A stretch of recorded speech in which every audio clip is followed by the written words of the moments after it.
Yesterday, Ariel Helwani of ESPN reported that the UFC's newest double champion Cejudo was undergoing surgery for a shoulder injury he picked up after defeating Marlon Moraes at UFC 238. The injury will likely leave Cejudo sidelined for the rest of the year, and with two contenders waiting at the top of the 135-pound division, an interim title seems possible. A bout between Yan and Sterling now appears highly likely, especially after the men traded barbs yesterday on Twitter. Yan tweeted that, with Cejudo out with injury, this fight makes even more sense. Indeed, Yan has previously called for the Sterling fight, after it was widely thought that Cejudo would defend his flyweight title next and suggested that he would want an interim title on the line against Sterling.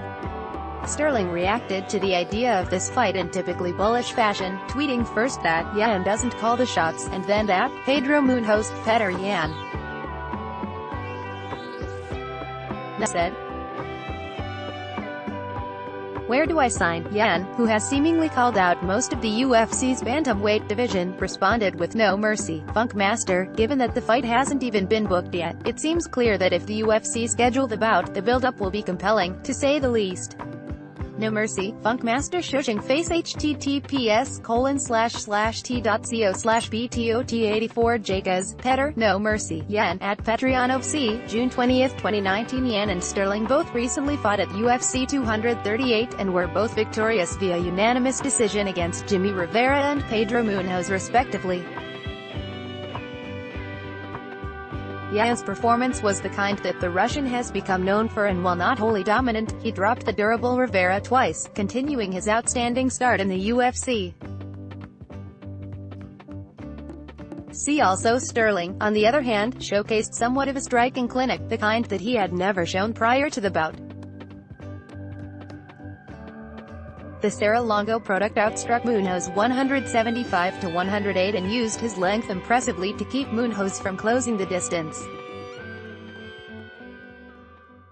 After the fight, Sterling told Joe Rogan that he was tired of being slept on and that he believed he was now the true.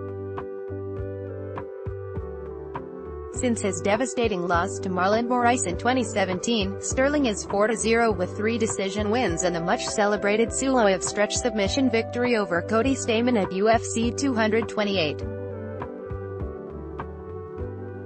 The Funk Master is beginning to combine his strong wrestling base with a style of striking that will make him incredibly difficult to defeat.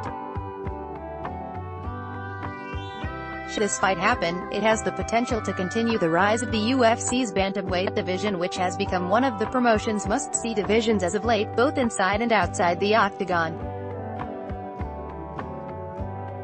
If Sterling can defeat Yan, he will absolutely be next in line for a title shot, having fallen short several times previously.